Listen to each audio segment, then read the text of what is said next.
Hello everyone.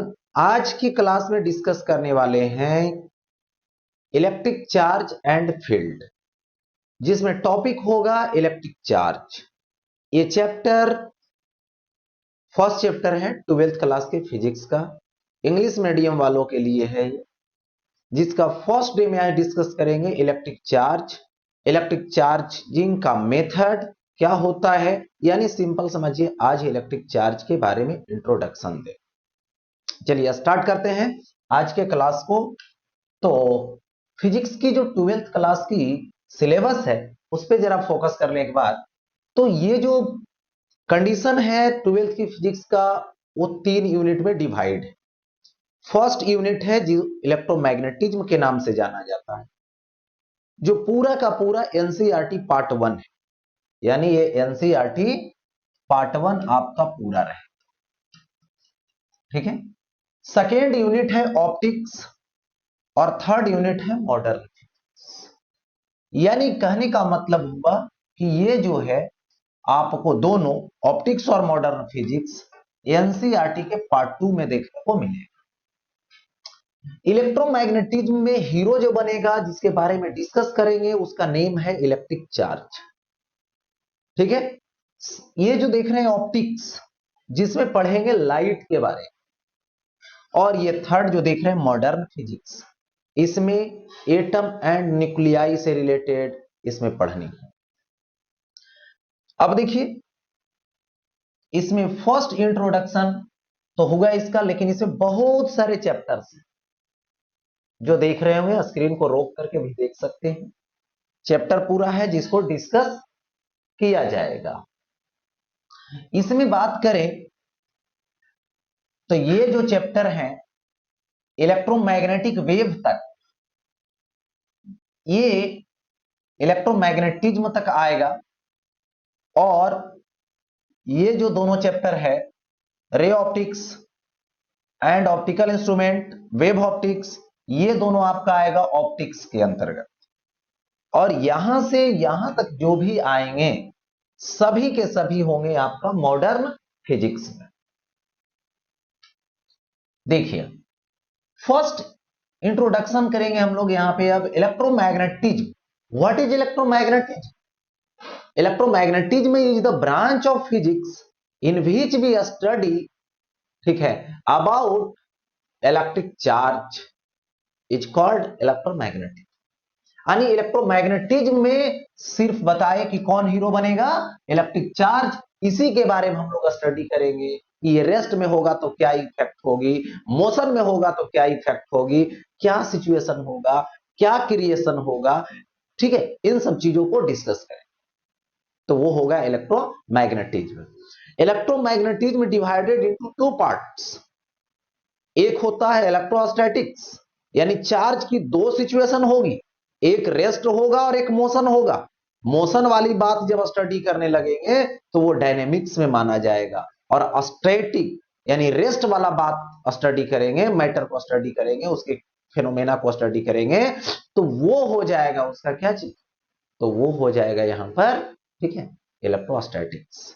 यानी electrostatics और electrodynamics दोनों पार्ट है इलेक्ट्रोमैग्नेटिज्म का। अब जरा सोचें इसमें कि ये जो 2 पार्ट मैंने बताया, ठीक है, इन दोनों पार्ट के बारे में, लेकिन फर्स्ट पार्ट देखो यहां पे इलेक्ट्रिसिटी है, ठीक है, जिसमें पढ़नी है क्या, इलेक्ट्रोस्टैटिक्स, बताया मैंने इलेक्ट्रोस्टैटिक्स, ठीक है। और दूसरा पार्ट है इलेक्ट्रिसिटी का, जिसका नेम है करेंट इलेक्ट्रिसिटी। इलेक्ट्रिसिटी मतलब study of electric charge at rest और in motion. Electrostatics means study of electric charge at rest, at rest में रहेगा उसके बारे में स्टडी करोगे तो वो हो जाएगा क्या चीज यहां पर, ठीक है, इलेक्ट्रोस्टैटिक्स। करेंट इलेक्ट्रिसिटी यानी स्टडी ऑफ, है ना, study of flow of electric charge, यानी इलेक्ट्रिक चार्ज जो फ्लो करेगा उसके बारे में स्टडी करेंगे, तो ये हो जाएगा यहां पर, ठीक है, क्या चीज, current electricity. Okay, current electricity के बारे में डिस्कस। अब आगे पार्ट की डिस्कस करें। सेकेंड पार्ट देखिए मैग्नेटिज्म है, यानी study of electric charge is moving with constant velocity, यानी ये किससे मोशन करता है, तो कांस्टेंट वेलोसिटी से मोशन करता है। तो इसमें क्या हो जाएगी, यहां पर जो सिचुएशन होगा वो मैग्नेटिज्म में जाएगा जब मोशन में आने लगे। देखिए electromagnetic wave and study of electric charge is moving with acceleration और रिटार्डेशन, एक्सेलरेशन और रिटार्डेशन, तो इसमें हो जाएगा इलेक्ट्रोमैग्नेटिक वेव। इसमें जब स्टडी करेंगे तो यहां पे अब कंडीशन है कि देखिए जो इलेक्ट्रोस्टैटिक्स है इसमें चार्ज रेस्ट में रहेगा और इसमें फ्लो करेगा और इसमें देखो मूव करेगा कांस्टेंट वेलोसिटी से, और इसमें क्या है इलेक्ट्रिक चार्ज मूव करेगा एक्सेलरेशन और रिटार्डेशन से। तो देखिए ये यदि चार्ज है, ये यदि रेस्ट में है, एट रेस्ट, तो ये अपने सराउंडिंग ओनली क्रिएट करेगा इलेक्ट्रिक फील्ड। क्या करेगा, इलेक्ट्रिक फील्ड ई से रिप्रेजेंट करेगा रेस्ट में रहेगा तो। और यही चार्ज यदि मोशन में आ गया, ठीक है, भी कांस्टेंट से, कांस्टेंट वेलोसिटी से, तो अपने सराउंडिंग ये इलेक्ट्रिक फील्ड भी क्रिएट करेगा और साथ साथ मैग्नेटिक फील्ड भी क्रिएट करेगा, यानी इलेक्ट्रिक फील्ड भी क्रिएट करेगा और मैग्नेटिक फील्ड भी क्रिएट करेगा। इसके बाद यदि ये चार्ज भी वेरिएबल हो जाए, यानी वैरी कर गया, यानी एक्सेलरेट करेगा या तो रिटार्ड करेगा या तो ओसिलेट करेगा या तो वाइब्रेट करेगा, तो उस केस में अपने surrounding electric field and magnetic field produce करेगा और साथ ही साथ एनर्जी को रेडिएट करेगा। और यही एनर्जी जो रेडिएट कर रहा है इलेक्ट्रिक और मैग्नेटिक फील्ड के साथ साथ, वही है इलेक्ट्रोमैग्नेटिक वेव, जिसकी भी स्टडी बाद में करेंगे। अब आगे बढ़ते हैं कि ये जो इलेक्ट्रोमैग्नेटिज्म फर्स्ट यूनिट है जिसको पढ़ने जा रहे हैं, उसमें सबसे जो इंपॉर्टेंट बात है वो इलेक्ट्रिक चार्ज की है, क्योंकि इसका हीरो कौन बना है, इलेक्ट्रिक चार्ज बना है। तो इलेक्ट्रिक चार्ज के बारे में स्टडी करेंगे तो सबसे पहले समझ ले कि इलेक्ट्रिक चार्ज होती क्या है। तो मैं बतला दूं कि इलेक्ट्रिक जो चार्ज है वो किसी भी बॉडी की एक इंट्रिंसिक प्रॉपर्टी है, जो नेचुरली है, ये पहले से होता है। जैसे मास की बात करें, किसी भी बॉडी की मास की बात करो तो मास एक क्या है, उस बॉडी की इंट्रिंसिक प्रॉपर्टी, नेचुरल प्रॉपर्टी, इसको किसी ने दिया नहीं। उसी तरीके से इलेक्ट्रिक चार्ज भी है, उसको भी एक्सप्लेन पूरे करेंगे कि कैसे है, क्या है, नहीं है, ठीक है।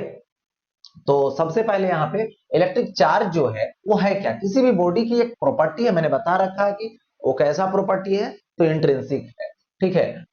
ड्यू टू, है ना, property of particle due to which it can apply force on other particle is called electric charge. यानी वो क्या करता है, अदर पार्टिकल पे फोर्स लगाता है, या तो बोल सकते हो कि जो इलेक्ट्रिक चार्ज है, ठीक है, वो क्या करता है, अपने सराउंडिंग इलेक्ट्रिक फील्ड डेवलप करता है और उसके फील्ड में कोई आ जाएगा तो उस पर फोर्स लगा दे, यही इलेक्ट्रिक चार्ज है।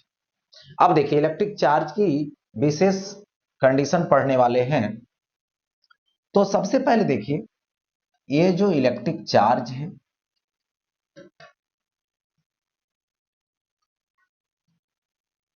इलेक्ट्रिक चार्ज, इसकी जो एसआई यूनिट होती है इसको कूलॉम बोलते हैं, कूलॉम। सी से रिप्रेजेंट करते हैं, कैपिटल सी से, ठीक है। इसकी जो डायमेंशन होती है, ठीक है, इसकी जो डायमेंशन होती है इसको डिस्कस करें तो इसकी डायमेंशन 80 होता है। क्यों होता है, क्योंकि एक फॉर्मूला पढ़े होंगे आप लोग, I is equal to Q by T, तो Q is equal to I T. तो I क्या इलेक्ट्रिक करंट है, टी टाइम है, तो इलेक्ट्रिक करंट का ये और टाइम का टी है। अब देखो इसका एक यूनिट है जिसको बोलते हैं यहां पे सीजीएस यूनिट। सीजीएस यूनिट के बारे में डिस्कस करें तो इसको बोलते हैं स्टैट कूलॉम। ठीक है, स्टैट कूलॉम हो गया, जिसको ईएसयू भी बोलते हैं, इलेक्ट्रोस्टैट यूनिट, या तो इसको फ्रैंकलिन भी बोलते हैं। और 1 ESU is equal to 1 stat coulomb या तो 1 फ्रैंकलिन। इसको सबसे छोटी यूनिट का नाम दिया गया, ये स्मॉलेस्ट यूनिट है। एक देखिए इसका प्रैक्टिकल यूनिट, यहां पे प्रैक्टिकल यूनिट ले लीजिए, तो प्रैक्टिकल यूनिट जो है वो होता है एम्पियर आवर। ठीक है, चार्ज की प्रैक्टिकल यूनिट एम्पियर आवर। इसके बाद लार्जेस्ट यूनिट, लार्जेस्ट जो यूनिट होती है वो होता है यहां पर फैराडे। फैराडे, ठीक है। इन बातों से यहां पर इन सभी चीजों को रिप्रेजेंट कर दिया गया इलेक्ट्रिक चार्ज से रिलेटेड। अब देखिए आगे बढ़ता हूं। देखिए बेंजामिन फ्रैंकलिन ने बताया कि इलेक्ट्रिक चार्ज दो तरीके की होती है, एक पॉजिटिव होता है और एक निगेटिव होता है। यदि पॉजिटिव और निगेटिव है तो अनलाइक है, यदि अनलाइक है तो अट्रैक्शन होगा, अट्रैक्ट ईच अदर, यानी unlike charge attract each other. देखिए एक प्लस वाला है और एक माइनस वाला है, दोनों में अट्रैक्शन हो रहा। और like charge repel each other, यानी जैसे प्लस प्लस तो एक दूसरे से दूर जा रहा है, माने रिपल्सन हो रहा। उसी तरीके से यदि एक प्लस एक माइनस है दूसरा भी माइनस है, वो भी लाइक चार्ज हो गया तो रिपल्सन होगा। यदि एक लाइक मतलब सॉरी एक चार्ज बॉडी है और दूसरा न्यूट्रल बॉडी है, पूछा जाएगा एक चार्ज बॉडी है और एक न्यूट्रल बॉडी है, क्या होगा, अट्रैक्शन या रिपल्सन? तो बोलना है एक चार्ज बॉडी है और एक अनचार्ज बॉडी है, न्यूट्रल बॉडी है, तो दोनों में अट्रैक्शन। तो यहां पे ये हो गया अकॉर्डिंग टू बेंजामिन फ्रैंकलिन। कौन बताए लाइक और अनलाइक चार्ज? Benjamin Franklin. एक पॉजिटिव और एक निगेटिव। क्यों होता है पॉजिटिव निगेटिव, इसका भी रीजन हम आगे पढ़ेंगे। क्यों कोई बॉडी चार्ज होता है तो एक पॉजिटिव हो जाता है और एक निगेटिव हो जाता है। आगे देखिए, सबसे पहले अभी जो बेसिक कंसेप्ट दिया इलेक्ट्रिक चार्ज का, उसमें मैंने बताया स्ट्रैट कूलॉम इलेक्ट्रोस्टैट यूनिट। तो 1 कूलॉम इज इक्वल टू होता है 3 इंटू 10⁻⁹ ESU, यानी इलेक्ट्रोस्टैट यूनिट, या तो स्ट्रैट कूलॉम या तो फ्रैंकलिन। ये हो गया। इसके बाद देखिए और बताया मैंने 1 faraday. 1 faraday is equal to होता है 96,500 कूलॉम, जो सबसे बड़ा यूनिट है, सबसे बड़ा वैल्यू। एक बताया मैंने 1 एम्पियर आवर, तो 1 एम्पियर आवर की वैल्यू होती है 3600 कूलॉम। ठीक है, एक और यूनिट होती है जिसको एबी कूलॉम बोलते हैं। क्या बोलते हैं? एबी कूलॉम, जिसको बोलते हैं एब्सोल्यूट यूनिट, जिसका दूसरा नाम है इलेक्ट्रोमैग्नेटिक यूनिट, यानी EMU। तो यहां पर 1 EMU इज इक्वल टू होता है 10 कूलॉम। ठीक है, 1 EMU या तो 1 AB कूलॉम जो होता है 10 कूलॉम। ठीक है, तो इसके वैल्यू से रिलेटेड हो। ठीक है, चाहोगे तो इन दोनों का रिलेशन भी निकाल, तो वैल्यू पे डिपेंड है। अब देखिए थोड़ा सा क्लियर, देखिए जैसे आ जाएगा 1 यहां पर मिली कूलॉम, मिली मतलब आएगा तो 10⁻⁻3।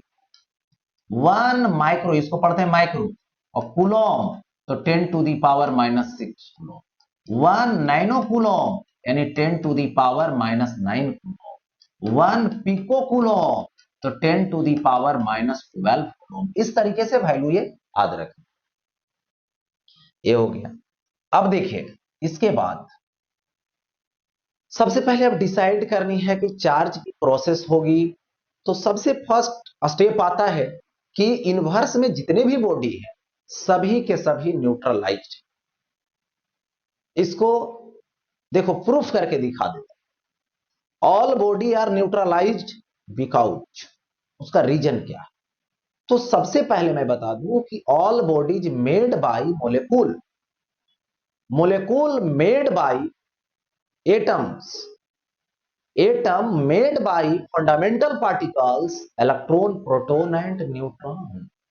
इलेक्ट्रॉन के बारे में जे थॉमसन, प्रोटॉन के बारे में रदरफोर्ड और न्यूट्रॉन के बारे में जेम्स चैडविक ने बतलाए कि एटम के पास 3 फंडामेंटल इस तरीके से पार्टिकल होते हैं, जिसमें से सबसे पहले मैं बता दूं इलेक्ट्रॉन को डिस्कस कर कि एटम में जो इलेक्ट्रॉन होता है उसकी क्या कंडीशन है। तो यहां पर चलते हैं इलेक्ट्रॉन को लेकर। इलेक्ट्रॉन है तो इलेक्ट्रॉन की जो चार्ज होती है वो नेगेटिव होता है। कैसा नेचर का इलेक्ट्रॉन? नेगेटिव नेचर का। इसकी वैल्यू कितना? 1.6 into 10 to the power minus 19 coulomb. दूसरी बात इसकी मास की बात आएगी तो इसकी मास होती है 9.1 into 10 to the power minus 31। ठीक है, अब इलेक्ट्रॉन की बात हो गई। दूसरी बात होगी अब दूसरा पार्टिकल कौन है, जिसका नेम है प्रोटॉन। प्रोटॉन ये नेगेटिव होता है और ये पॉजिटिव होता है। देखिए तो यहां पर ये हो गया प्रोटॉन की बात। तो प्रोटॉन की चार्ज उतना ही होगी बट पॉजिटिव होगी, इलेक्ट्रॉन के इक्वल अमाउंट का, लेकिन पॉजिटिव नेचर। इसकी जो मास होगी वो उससे बड़ा होगी, 1.67 दे दो, 1.67 into 10 to the power minus 27 हो गया ये। एक और पार्टिकल जिसका नेम क्या बोले, न्यूट्रॉन। न्यूट्रॉन जो होता है वो न्यूट्रल होता है। इसकी चार्ज की बात करें तो इसकी चार्ज 0 होगी, बट इसकी मास को डिस्कस करोगे तो इसका मास अप्रोक्सीमेटली प्रोटॉन के मास के इक्वल होता है। तो प्रोटॉन की मास देख लो यहां से 1.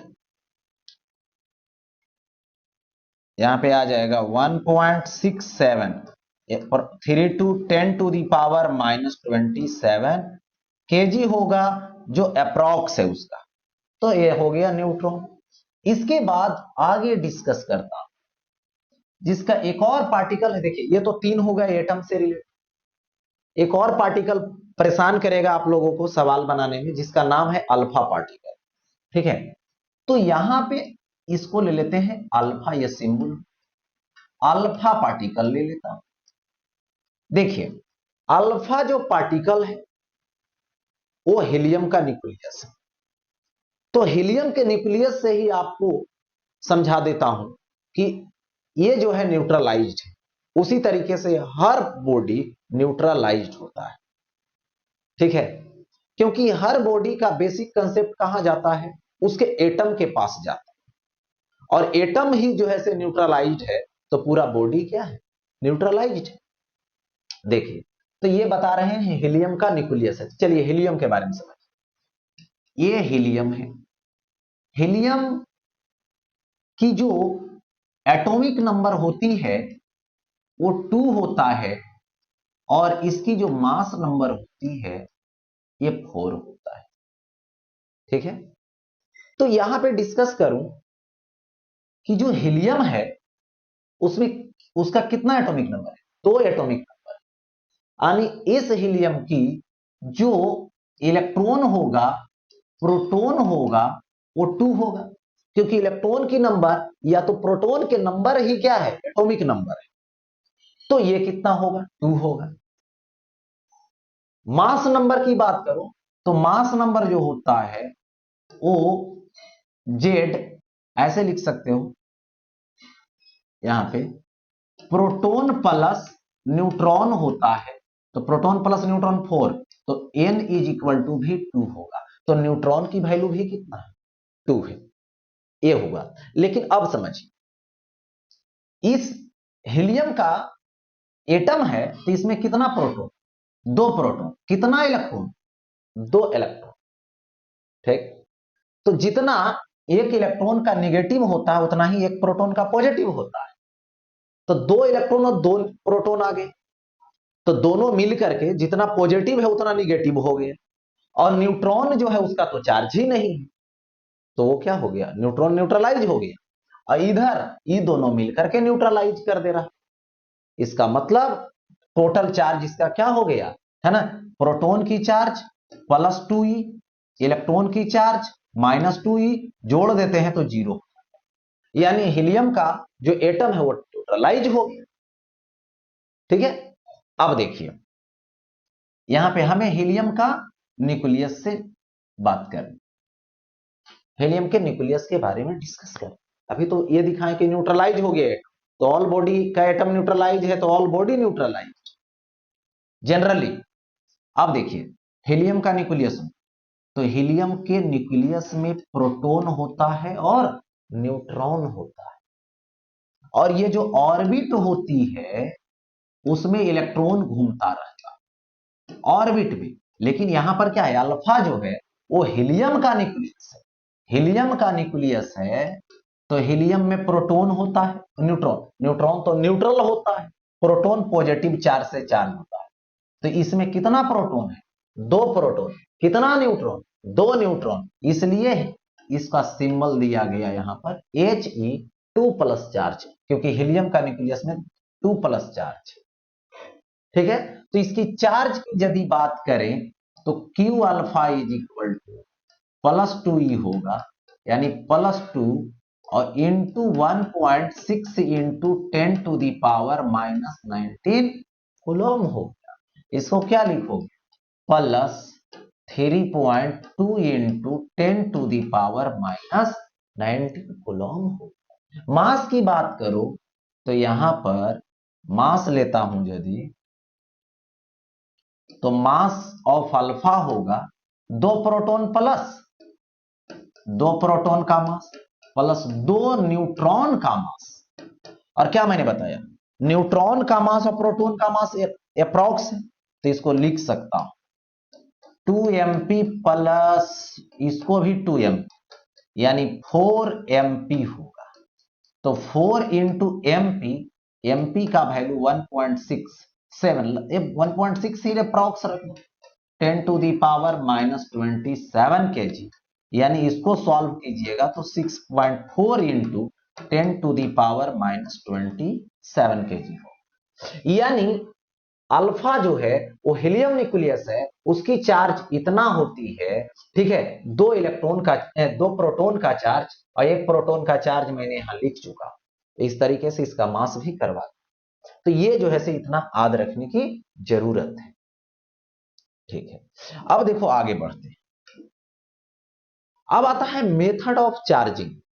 बात रही कि अभी तो मैंने बता दिया जनरली जो बॉडी है वो न्यूट्रलाइज है, क्योंकि जितना उसके पास पॉजिटिव है उतना उसके पास निगेटिव है, इसलिए वो न्यूट्रल है, न्यूट्रल है। लेकिन अब दिखाना है, अभी तो न्यूट्रल दिखा दी, लेकिन अब चार्ज दिखाना है, मेथड ऑफ चार्जिंग कि चार्ज कैसे होगा।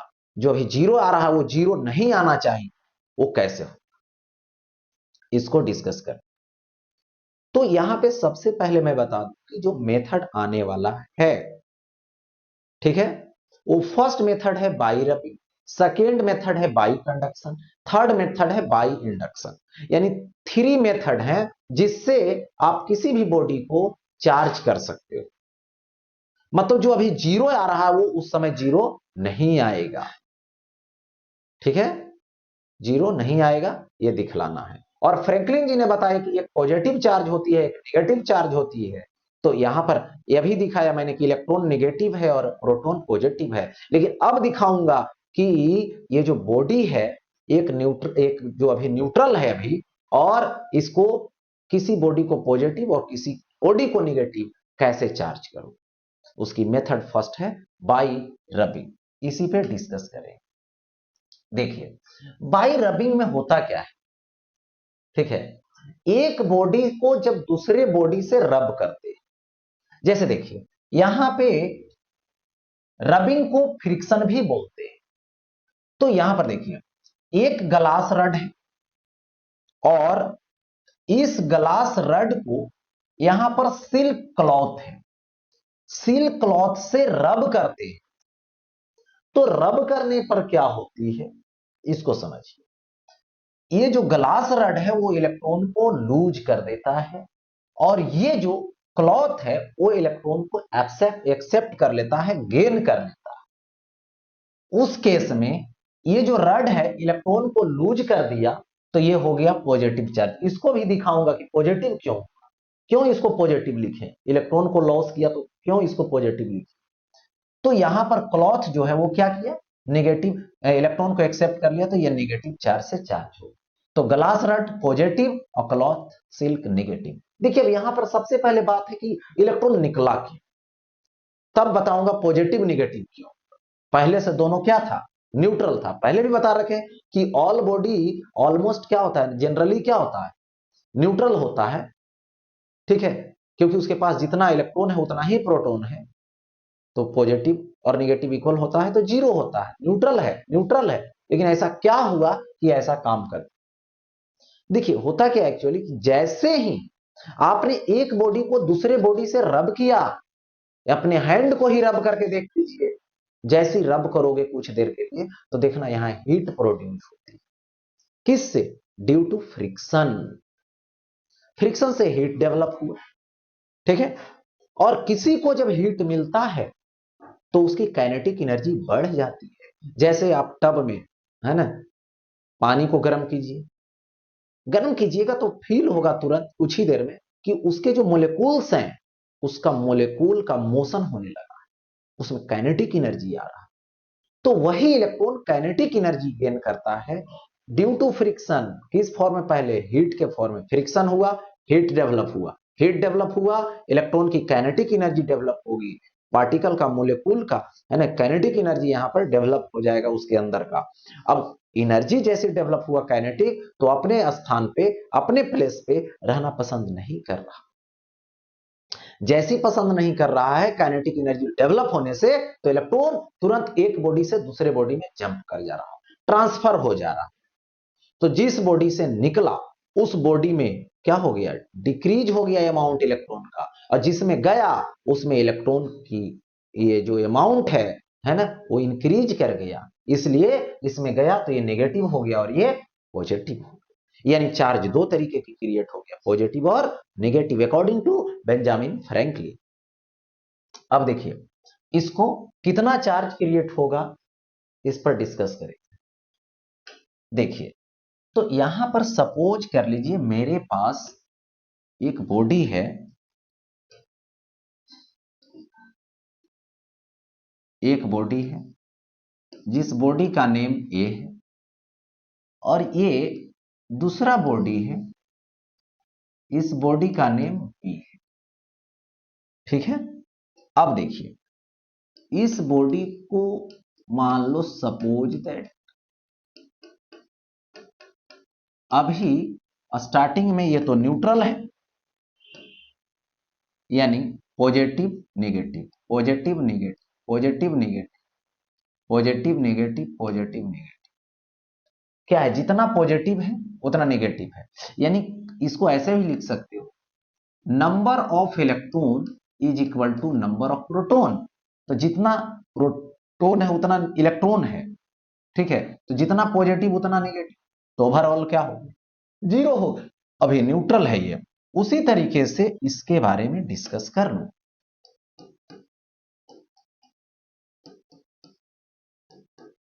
अब देखिए यहां पर भी वही बात है, पॉजिटिव नेगेटिव, पॉजिटिव नेगेटिव, ठीक है, पॉजिटिव ये भी नेगेटिव।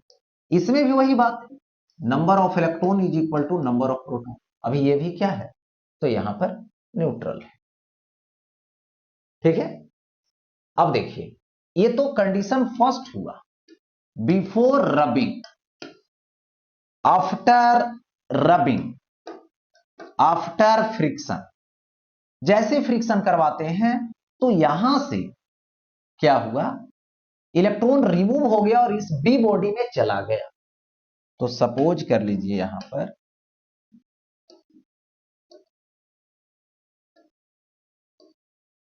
ए ब्लॉक है और ये सेकेंड ब्लॉक बी है। सेकेंड ब्लॉक यहां पर बी है।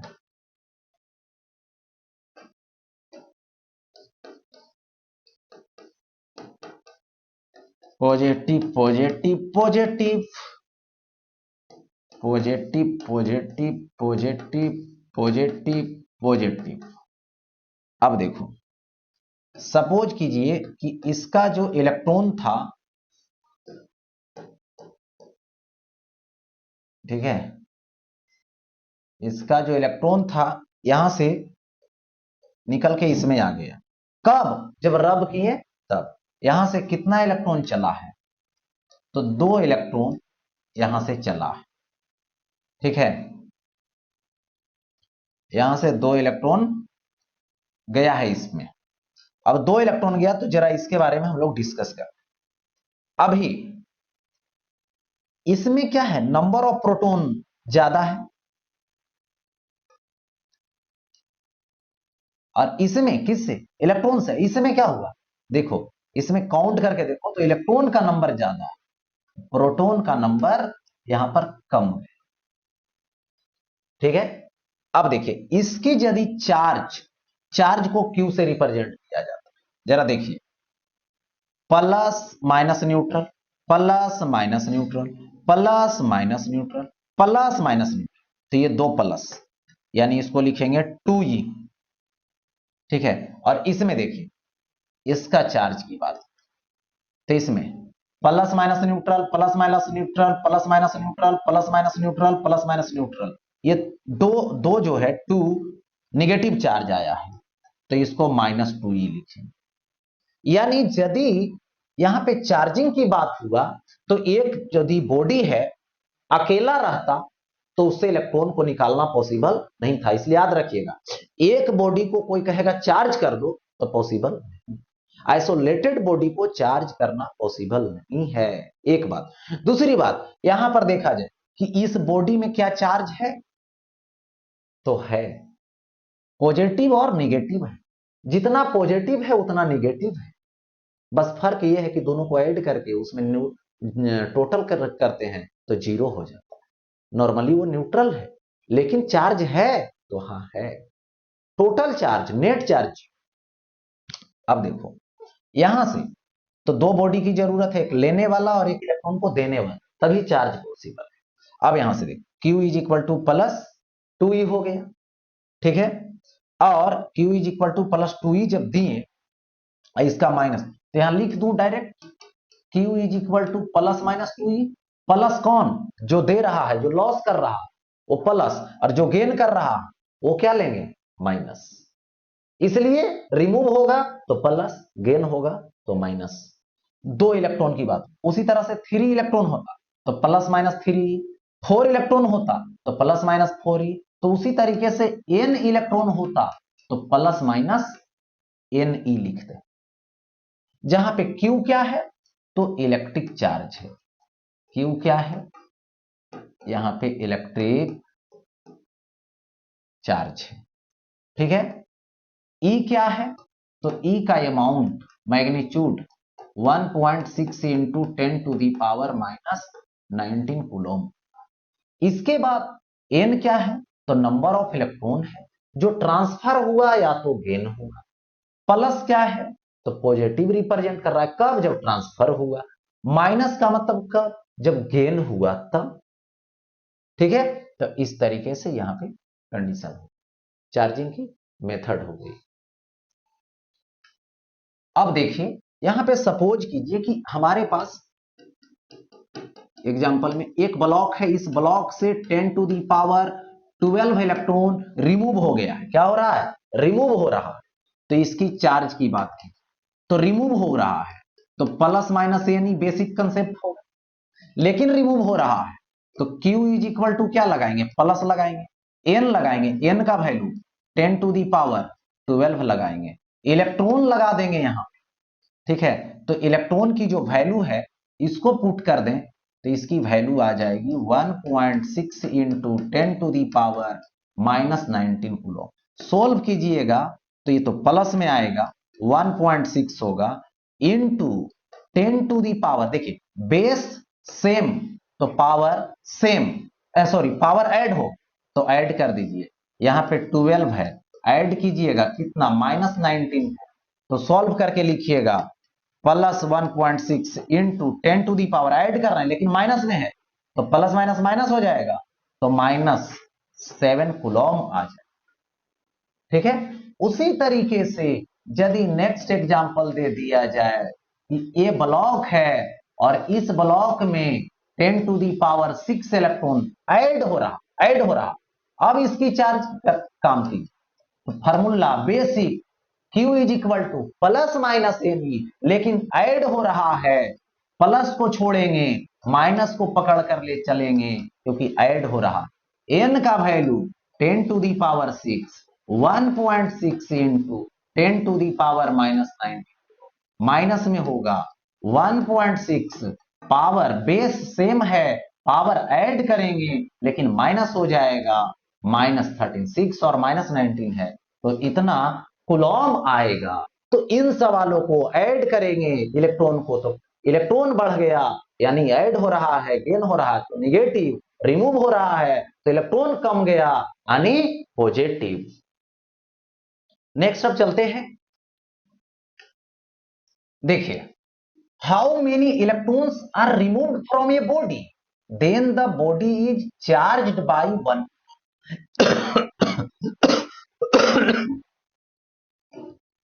एन इज इक्वल टू क्या है, व्हाट, यानी एन की वैल्यू मालूम नहीं है, निकालनी है कितना इलेक्ट्रॉन ट्रांसफर हुआ है, कितना इलेक्ट्रॉन रिमूव हुआ है, जो कि बॉडी 1 कूलम चार्ज से चार्ज हो गया। ठीक है। तो यहां पे एन इज इक्वल टू मालूम नहीं है, उसको पहले नोट कर लेंगे कि N is equal to what. फिर देखिए यहां पे क्यू की बात की, क्यू कितना है 1 कूलम है, बेसिक कंसेप्ट से चलिए Q is equal to plus minus N E, तो N is equal to Q by E, plus minus को छोड़िए क्योंकि नंबर जो है ना उसमें माइनस आ ही नहीं सकता है। तो देखिए Q की वैल्यू पुट कीजिए 1 कूलम, E का वैल्यू पुट कीजिए 1.6 इंटू 10⁻⁻19, तो यहां पे N is equal to 1 coulomb है और बाई 1.6 इंटू 10⁻⁻19 है। तो देखिए ऐसा करते हैं, कूलम कूलम तो कट ही जाएगा, कैंसिल हो जाएगा यहां से, और 10 जो -9 है ऊपर जाएगा तो 10 प्लस में ये बदल जाएगा और ये 1.6 होगा, पॉइंट हटा दीजिए 10 होगा, एक जीरो और इधर लाई तो ये 100 हो जाएगा बाई 16, एक जीरो यहां से डिक्रीज कर दीजिए 18 हो जाएगा, इसको कैंसिल कीजिएगा तो 4, ये होगा 25 बाई 4 6.25 10⁻18, इतना इलेक्ट्रॉन्स हो जाएगा, ये ट्रांसफर हो जाएगा, रिमूव हो जाएगा। अब देखिए आगे 10 अल्फा पार्टिकल्स, यानी अल्फा क्या, nuclei of helium fall per second on a neutral sphere, calculate the time in which the sphere gets charged by 2 micro coulomb, यानी एक स्फीयर पे 1 सेकेंड में इतना अल्फा पार्टिकल फॉल कर रहा है, तो इतना चार्ज से चार्ज करने में कितना टाइम लगे, तो टोटल चार्ज कितना होना चाहिए, तो Q टोटल लिख दीजिए, Q total 2 micro coulomb, 2 into 10⁻⁻6 coulomb. अब बात करते हैं इन 1 सेकेंड, इन 1 सेकेंड, तो 1 सेकेंड का चार्ज कितना होगा, देखिए 1 सेकेंड में कितना आ रहा है 10⁻12, कौन आ रहा है, अल्फा आ रहा, तो देखिए 10⁻2 अल्फा है, एक अल्फा का चार्ज कितना होता है बता रखे थे 2 2e प्लस में होता है 2e, ठीक है। तो कितना हो जाएगा 10 to the power 12 into 2 into 1 point यहां पर 6 हो जाएगा, ठीक है। और इंटू यहां पर दे दोगे 10 टू दी पावर -19 कूलम, यानी 2 into 1.6 into 10 to the power ये कितना है 12 है, ये -19 है, जो है यहाँ पे है ना, सॉल्व कर लीजिए तो ये आ जाएगा -7। इतना कूलम पर सेकेंड आ रहा है, तो कितना सेकेंड लगने वाला है ये बतलाना। तो देखिए time is equal total charge में क्या करोगे, एक सेकेंड वाले चार्ज से डिवाइड कर दो, बात पक्का हो जाएगा। तो यहां से Q टोटल कितना है 2 into 10 to the power -6 coulomb, यही ना, और उसमें डिवाइड कर दो किससे 1 सेकेंड वाला से। तो 1 सेकेंड वाला कितना है 1 सेकेंड वाला 2 into 1.6 into 10 to the power है -7, ऐसा। तो देखिए इसमें कैंसिल कर दीजिए, कूलम कूलम तो हट ही जाए, ठीक है। और ये रहेगा 1.6 है, पॉइंट हटाइए 10 चला जाए और बाई 16 रहेगा। अब देखिए इन दोनों को कंपेयर कीजिए, 6 तो बैलेंस हो जाएगा, एक माइनस यहां बचेगा, ऊपर जाएगा 10 हो जाएगा, ठीक है। इतना सेकेंड आएगा, इसको डिवाइड कीजिएगा 6.25 सेकेंड, यानी 6.25 सेकेंड में वो बॉडी जो है स्फीयर जो है इतना चार्ज हो गया है ना, प्राप्त कर लेगा, इतना चार्ज से चार्ज हो जाएगा। आगे बढ़, अब देखिए यहां पे है क्या, when glass rod is rubbed with silk cloth, यानी एक ग्लास रड को सिल्क से क्या किया जा रहा है, रब किया जा रहा है ग्लास रड को सिल्क क्लॉथ से। तो होता क्या है कि जैसे रब करते हैं तो ग्लास रड से इलेक्ट्रॉन रिमूव होता है और सिल्क क्लॉथ में चला जाता है, सिल्क क्लॉथ गेन कर लेता है, ठीक है। तो ग्लास रड ये जो है पॉजिटिव और ये क्लॉथ जो है नेगेटिव, क्योंकि ये गेन किया है इलेक्ट्रॉन, यानी इलेक्ट्रॉन किसमें से किसमें गया, ग्लास रड से क्लॉथ में गया।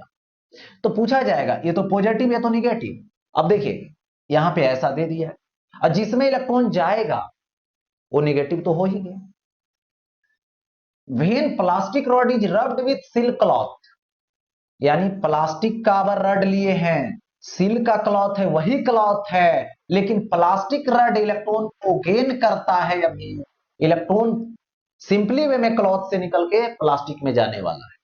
तो इलेक्ट्रॉन निकल गया क्लॉथ से प्लास्टिक में गया, प्लास्टिक रड निगेटिव और सिल्क का जो क्लॉथ है इससे रिमूव हुआ है पॉजिटिव। उसी तरीके से when plastic comb is rubbed with dry hair, ठीक है। ऐसे भी देखो बच्चे लोग में बता दोगे कि बाल को है ना, बाल में कंघी लगाओ ड्राई हेयर में, और जो प्लास्टिक का कंघी है कॉम्ब है उसको पेपर के छोटा छोटा टुकड़ा करके ले जाओ उसके पास, अट्रैक्शन होगी, अट्रैक्ट करेगा, ठीक है।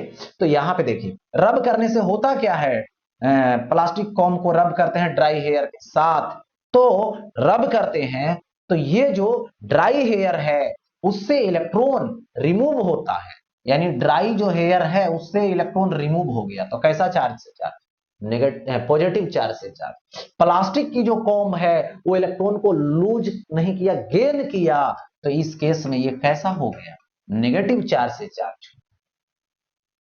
अब आगे देखो बढ़ते हैं नेक्स्ट, ठीक है। अब यहां पर देखिए when charge is given to a conductor, ठीक है, स्प्रेड ओवर इट्स सरफेस। अब देखिए जो मटेरियल है यहां पे दो कैटेगरी में डिवाइड किया गया है, ऐसे कंडक्टर और इंसुलेटर। कंडक्टर का मतलब हुआ कि जिसको इलेक्ट्रिक सर्किट में ऐड करोगे कनेक्ट करोगे तो उसमें करंट फ्लो करना शुरू कर देगा, यानी उसके पास फ्री इलेक्ट्रॉन होगा, यानी बोल सकते हो वैसे मटेरियल जिसके पास क्या हो, फ्री इलेक्ट्रॉन हो, जिसमें कंडक्शन इलेक्ट्रॉन हो, ठीक है, वो होता है कंडक्टर। और जिसमें फ्री इलेक्ट्रॉन नहीं हो, जिसको सर्किट में कनेक्ट करोगे और करंट ही नहीं पास होगा, तो वो होगा इंसुलेटर। अब देखिए यहां पर बात है कि यदि आप किसी कंडक्टर को चार्ज देते हो, जैसे ये कंडक्टर है, ये कंडक्टर है और इसको आपने चार्ज दिया तो ये चार्ज यहां पे रहेगा नहीं, कुछ ही देर के बाद ये चार्ज जो है देखने को मिलेगा कि इसके सरफेस पर स्प्रेड हो गया, जिसका रीजन बोला जाएगा तो बोलना है इसके पास फ्री इलेक्ट्रॉन की मेजोरिटी है, फ्री इलेक्ट्रॉन इसके पास अवेलेबल है। अब देखो दूसरी बात है यहां पे इंसुलेटर की, जिसकी मैंने बात की कि इसके पास फ्री इलेक्ट्रॉन नहीं है, इसको इलेक्ट्रिक सर्किट में कनेक्ट करोगे तो इसमें करंट पास होने वाला ही नहीं है। ठीक है, तो यहां पर यदि इसका बात करें तो ये क्या है, कंडक्ट मान लो इंसुलेटर है और इस इंसुलेटर को आपने चार्ज यहां पे दिया तो ये चार्ज यहां पे यहीं पे रह जाएगा, ये डिस्ट्रीब्यूट नहीं होगा, remains at its position, surface पे स्प्रेड नहीं होगा, क्योंकि इसके पास फ्री इलेक्ट्रॉन की माइनॉरिटी है, फ्री इलेक्ट्रॉन अवेलेबल नहीं है, तो ये जो है सरफेस पे नहीं आ पाए। आगे बढ़ते अब आता है impact on body after charging, यानी इंपैक्ट क्या पड़ेगा जब बॉडी को चार्ज करें। ठीक है, तो बॉडी को चार्ज करेंगे तो मैंने बताया कि एक बॉडी पॉजिटिव होगा, दूसरा बॉडी नेगेटिव होगा, एक बॉडी से इलेक्ट्रॉन निकलेगा, दूसरे बॉडी में इलेक्ट्रॉन गेन करेगा। यही चार्ज की मेनली वजह है, चार्ज होने का मेनली वजह यही है, इलेक्ट्रॉन का ट्रांसफर हो और कुछ नहीं, इलेक्ट्रॉन एक बॉडी से दूसरे बॉडी में ट्रांसफर हो गया, body charge. When electrons remove from a body, यानी एक बॉडी है जिससे इलेक्ट्रॉन रिमूव हो रहा, देखिए ये बॉडी लिया मैंने, इसमें बहुत सारे एटम है, जिसकी रेडियस आर है, अभी मास एम है, इससे रिमूव कर रहा है इलेक्ट्रॉन, जैसे रिमूव करेगा तो इस बॉडी की बात करें तो इसका मास एम डैश हो जाएगा और इसका रेडियस आर डैश हो जाएगा, और इसकी चार्ज की यदि बात करें तो ये जो बॉडी है ये पॉजिटिव चार्ज से चार्ज हो जाए, पॉजिटिव चार्ज से चार्ज हो जाए। ठीक, लेकिन अब बात रहा यहां पर सबसे पहले तो रिमूव हुआ तो रिजल्ट क्या मिला, पॉजिटिव चार्ज से चार्ज हुआ, पहला रिजल्ट, फर्स्ट रिजल्ट है ना। फर्स्ट की बात करें तो कैसा चार्ज, पॉजिटिव चार्ज, कब, जब इलेक्ट्रॉन रिमूव हुआ। सेकेंड रिजल्ट देखिए, इलेक्ट्रॉन रिमूव हुआ है तो इलेक्ट्रॉन अपना मास निकाल चुका है, अपना मास लेकर चला गया, तो मास क्या करेगा, इस केस में मास डिक्रीज करेगा, यानी पहले वाला मास ज्यादा, अभी वाला मास कम हो जाए। ये देखो मास यहां ज्यादा था, इलेक्ट्रॉन अपना लेकर चला गया तो मास को रिड्यूस कर जाए।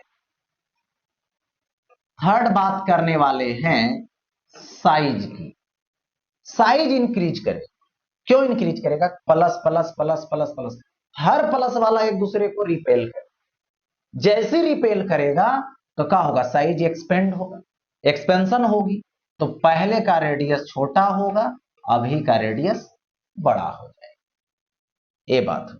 अब है कि when electrons added to a body, देखो बॉडी है जिसका मास एम है, इसका रेडियस आर है, ठीक है, इस बॉडी की मास यहां पर आर है। अब इसमें क्या हो रहा है, इलेक्ट्रॉन को ऐड किया जा रहा है, ऐड हो रहा है इलेक्ट्रॉन, ठीक है, तो जैसे इलेक्ट्रॉन ऐड होगा तो इस बॉडी की मैं बात करूं तो यहां पर इसका रेडियस आर डैश है और इसका मास एम डैश है। ये जो बॉडी है इलेक्ट्रॉन ऐड होने से नेगेटिव चार्ज से चार्ज, किस चार्ज से चार्ज, तो नेगेटिव चार्ज से चार्ज। रिजल्ट पे आई, फर्स्ट रिजल्ट, इलेक्ट्रॉन ऐड होने से नेगेटिव होगा। सेकेंड रिजल्ट में आई, इलेक्ट्रॉन ऐड होने से इस बॉडी की मास इंक्रीज कर जाए। थर्ड में आई तो मास इंक्रीज कर जाएगा, तो यहां पे ऐसे लिख सकते हो, पहले का मास कम होगा, अभी का मास ज्यादा होगा, इसका मास इंक्रीज करेगा। थर्ड में आई साइज, साइज की बात, माइनस माइनस सब एक दूसरे को रिपेल करेगा, एक्सपेंशन होगी, साइज बढ़ेगी, साइज बड़ा होगी। तो यहां पर क्या बोल, यहां पे पहले का रेडियस छोटा, अभी का रेडियस बड़ा। तो ये हो गया क्या चीज, impact on body after charge. ठीक है, इंपैक्ट है ना, हो गया इसका। अब आगे देखिए, when a body is charge then its size must be decrease, must be increase, may be increase और डिक्रीज, नन ऑफ दिस। तो मैंने क्या भी बताया कि कोई भी केस ले लो, देखो प्लस होता है तो पर भी एक्सपेंशन होगा, प्लस प्लस एक्सपेंड करेगा, माइनस से भी चार्ज होता है तो पर भी एक्सपेंशन होगा। इसका मतलब यही हुआ यहां पर कि हमेशा इंक्रीज करेगा, यानी मस्ट बी। अब देखो आगे, when a body is charged then its mass. देखिए यहां पर ये बॉडी है, इससे इलेक्ट्रॉन निकाल, तो ये पॉजिटिव चार्ज से चार्ज, और ये निगेटिव से कब होगा, जब इलेक्ट्रॉन इसमें प्रवेश करवा दो, गेन करवा दो, तो ये माइनस हो गया। तो इस यदि पॉजिटिव चार्ज से चार्ज करते हो तो इलेक्ट्रॉन जा रहा है, मतलब मास डिक्रीज कर रहा है, इस केस में मास डिक्रीज कर रहा है। इस केस में इलेक्ट्रॉन आ रहा है, मतलब मास क्या कर रहा है, इंक्रीज कर रहा है। इसका मतलब है, पर्सनली तो बोला नहीं कि पॉजिटिव से चार्ज कीजिए, नेगेटिव से चार्ज कीजिए, कोई चीज से चार्ज कर दे तो जो मर्जी होगा वो आएगा, है ना। यहां पर क्या आएगा, यदि पॉजिटिव होगा तो डिक्रीज करेगा, निगेटिव से होगा तो इंक्रीज करेगा। ठीक है, तो सिचुएशन कुछ भी क्रिएट हो सकता है, तो मस्ट तो होगा नहीं, जब भी होगा तो मे बी इंक्रीज और डिक्रीज। आगे बढ़, नेक्स्ट, अब इसमें आता है बाई कंडक्शन, यानी यहां पर कंडक्शन मेथड से आप चार्ज कर सकते। ठीक है, तो कंडक्शन मेथड से कैसे चार्ज करेगा ये समझना। तो कंडक्शन मेथड में देखिए होता क्या है कि एक कंडक्टर बॉडी लीजिए, ठीक है, और उसको चार्ज कर लीजिए पहले, और दूसरे कंडक्टर बॉडी के कांटेक्ट में ले जाइए। जैसे यहां पर सपोज कीजिए हमारे पास एक कंडक्टर बॉडी है ये,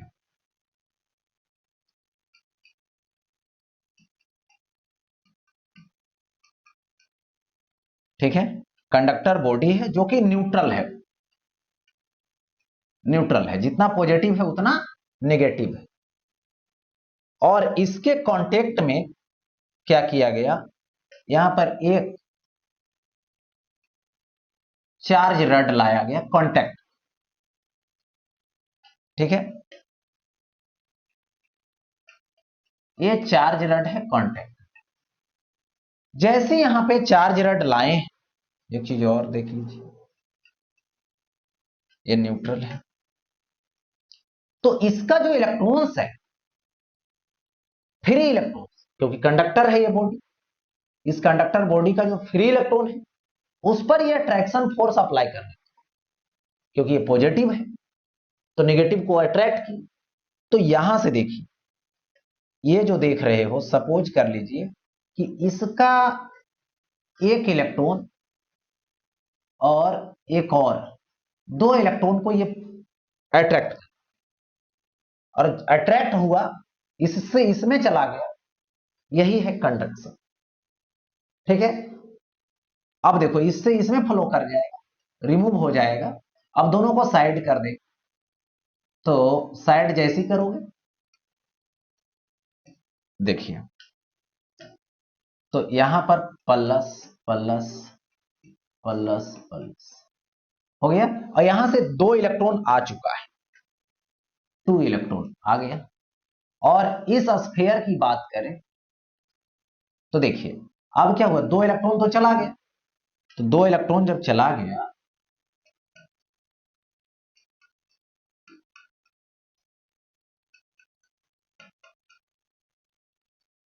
दो इलेक्ट्रॉन इसका जा चुका है, ऐसा। तो plus minus neutral, plus minus neutral, plus minus neutral, तो ये दोनों प्लस अब बच गए। यानी सिंपली बोले कि पहले जब जो है से इसको सिंपल रखे हुए थे, है ना, अकेला, आइसोलेट करके, तो उस समय नंबर ऑफ इलेक्ट्रॉन और नंबर ऑफ प्रोटॉन इक्वल था, मतलब ये बॉडी न्यूट्रल था, ये कंडक्टर न्यूट्रल था। और इसके कांटेक्ट में आपने क्या किया, एक चार्ज बॉडी को लाके कांटेक्ट में रखा। जैसे ही आपने चार्ज बॉडी को कांटेक्ट में रखा तो क्या हो गया, इस बॉडी का इलेक्ट्रॉन को खींच लिया, फ्री इलेक्ट्रॉन को खींच लिया। तो जैसे खींचा, जैसे अट्रैक्ट किया, जैसे इससे इसमें फ्लो किया, तो नंबर ऑफ इलेक्ट्रॉन डिक्रीज कर गया, किससे, प्रोटॉन से। यानी ये बॉडी क्या हो गया, पॉजिटिव चार्ज से चार्ज हो चुका है, यानी ये बॉडी चार्ज हो गया। यही है ड्यू टू कंडक्शन। एक बात यहां पे और समझ लें, charge on any conductor is proportional to its size, यानी जितना बड़ा इसका साइज होगा उतना ज्यादा जो है चार्ज होगा, ये साइज के डायरेक्टली प्रोपोर्शनल होता है। तो ये कॉन्सेप्ट बाय चार्जिंग जो मेथड था, कंडक्शन का मेथड, यहीं पे एंड होता है। फिर नेक्स्ट डे मिलते हैं। Okay, thank you.